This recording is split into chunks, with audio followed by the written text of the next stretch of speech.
नमस्कार, बहुत बहुत स्वागत है आप सभी का। इस वीडियो में बात करेंगे उत्तर प्रदेश की।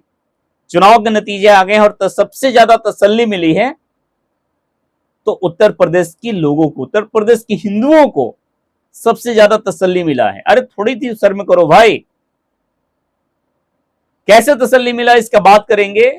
इस वीडियो में बताएंगे कि उत्तर प्रदेश के हिंदुओं को किस तरह से तसल्ली मिली है और वो कौन सी चीज है जो कि उत्तर प्रदेश के हिंदुओं को सोचने पर मजबूर कर देगी, अफसोस करने पर मजबूर कर देगी। हमने ये जो गलती की है, ये बहुत बड़ी गलती की है। आइए विस्तार से बात करते हैं। इसके पहले निवेदन होगा आपसे कि वीडियो को लाइक करें, शेयर करें, चैनल को सब्सक्राइब करें, बेल आइकन दबाएं ताकि आगे के सारे नोटिफिकेशन सबसे पहले आप तक पहुंचे। चुनाव परिणाम आने के बाद ऐसा लगा कि उत्तर प्रदेश की हिंदू जो हैं, जनता नहीं बोलेंगे क्योंकि सबको पता है कि मुस्लिम वोटर मैक्सिमम किसके साथ है, जातिवाद में सब लोग बटा हुआ। लेकिन उत्तर प्रदेश के हिंदू जो हिंदू है, उन्हें सर में से डूब मरना चाहिए। मैं भी हिंदू, मैं बता रहा हूं, ठीक है, कि उत्तर प्रदेश के हिंदुओं ने जो काम किया है वो ऐसे ही काम किया है। एक डाटा है हमारे पास कि उत्तर प्रदेश के रामपुर जिले का एक गांव है जहां का पोलिंग बूथ पर 100% मुस्लिम वोटर्स हैं। ध्यान से सुनिएगा, उत्तर प्रदेश के रामपुर जिले का एक गांव है जहां के पोलिंग बूथ पर 100% जो है मुस्लिम वोटर्स हैं, मुस्लिम मतदाता हैं। यहां पर टोटल वोटिंग हुए 2322, 2322, इतनी वोटिंग हुई है। यहां पर 532 घर यहां है। सबसे बड़ी बात है कि 532 घरों को प्रधानमंत्री आवास योजना के तहत यहां पर घर मिला है। लेकिन मजाल है क्या, वहां पर एक भी वोट जो है वो भारतीय जनता पार्टी को पड़ जाए? नहीं पड़ा। इसलिए ताकि वहां पर मुस्लिम वोटर्स हैं, 100% जो है मुसलमानों की बस्ती है और मुस्लिम वोटर ही वहां पर पूरे के पूरे हैं। 2322 वोट में से एक भी वोट जो है भारतीय जनता पार्टी को नहीं पड़ा है, जबकि 532 घर प्रधानमंत्री आवास योजना के तहत वहां के लोगों को मिला है।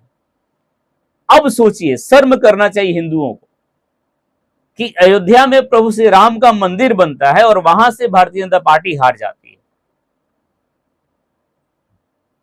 आज अगर वहां पर बाबरी मस्जिद बना होता तो ऐसी दशा नहीं होती। ठीक है, क्या सीख मिलती है आपको कि जहां पर प्रधानमंत्री की आवास योजना की सारी सुविधाएं मिलती है या केंद्र की जितनी भी योजनाएं हैं, वहां की सारी योजनाएं वहां के लोगों को मिलती है, लेकिन फिर भी एक भी वोट वहां से भाजपा को नहीं मिलता है। क्यों? कभी आपने विचार किया है? मैं जातियों में बांट नहीं रहा, लेकिन समझना पड़ेगा, सोचना पड़ेगा हिंदुओं को कि हमें अपना रक्षा, अपना बचाव कैसे करना है, क्योंकि ये लोग हमेशा जातियों में बट जाते हैं। और इसी का नतीजा है कि इस बार चुनाव परिणाम जो रहा वो आपके सामने है। किस तरह से लोगों ने फूट डालो और राज करो की नीति फिर से अपनाई है और इस कारण ही हम लोग गुलाम हो जाते हैं। जो इंडिया अलायंस के लोगों ने अंग्रेजों की तरह नीति अपनाई है, संविधान खतरे में है। कैसे संविधान खतरे में है? क्या आपने इसके बारे में कभी सोचा है? उत्तर प्रदेश में जो भी कुछ हुआ इस भाजपा के शासनकाल में, उत्तर प्रदेश कहां से कहां पहुंच गया, इसके बारे में आपने सोचा है? देश कहां पहुंच गया, इसके बारे में आपने सोचा है? नहीं सोचा है ना। बस बहकावे में आकर के अपना वोट किसी को कास्ट कर दी, जबकि वास्तविकता यह है कि जहां पर मुस्लिम वोटर्स हैं वहां से एक भी वोट भारतीय जनता पार्टी को नहीं मिली। और आप लोग किसको वोट किए हैं? जो कि रामद्रोही है, जो कि देश का तरक्की नहीं देखना चाहता है, जिसको ऐसा लग रहा है कि संविधान खतरे में है।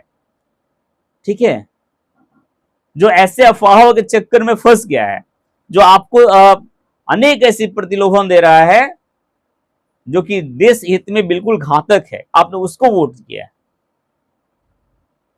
तो थोड़ी तो शर्म बनती है आप लोगों को ना।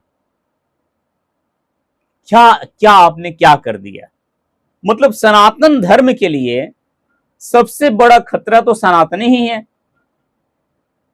इस चुनाव परिणाम से ही लगा कि सनातन धर्म का जो धर्मो रक्षति रक्षते जो गीता का उपदेश है वो तो कहीं नहीं दिख रहा है, और यही कारण है बर्बादी का।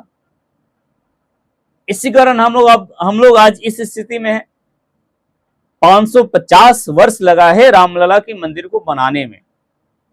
कितना स्ट्रगल हुआ होगा, कितनी तकलीफें, कितनी अड़चने आई होगी, इसके बारे में आपने विचार किया है? क्यों नहीं पहले की सरकार ने ऐसी काम कर दी? पुरानी सरकार जो थी क्यों नहीं इसके बारे में एक वक्त भी ऐसा सोची कि ये भी होना चाहिए, बल्कि बना तो विरोध कर रही थी। और आपने उसका परिणाम क्या दिया? आपको याद नहीं हो तो याद दिला दें कि अयोध्या को लेकर ही समाजवादी पार्टी के एक नेता ने और नरसिंह राव ने कहा था कि बाबरी मस्जिद बना देंगे, मंदिर तोड़ के बाबरी मस्जिद बना देंगे। और यकीन मानिए, मैं ये 100% लिख कर देता हूं कि अगर वहां पर बाबरी मस्जिद बन गया होता तो देश का जो 21% जो वोट है, जो मुस्लिम समुदाय का वोट है, वो आने वाले 100-200 वर्षों तक किसी एक खास समुदाय को जाता, जब और उस समय भी जाता जबकि वह व्यक्ति किसी दरवाजे पर नहीं आता, फिर भी बाबरी मस्जिद के नाम पर 21% लोगों का वोट उसी को जाता। लेकिन आपने क्या किया? आपने क्या किया? अपने अंतरात्मा से जरा सोचिए, पूछिए और विचार कीजिए इस पर कि आपने जो किया है ये कितना सही और कितना गलत है। तो आपको एहसास होगा कि हमने जो किया है ये बहुत ही शर्मनाक काम किया है, और शर्म से आपका सिर जो है झुक जाएगा।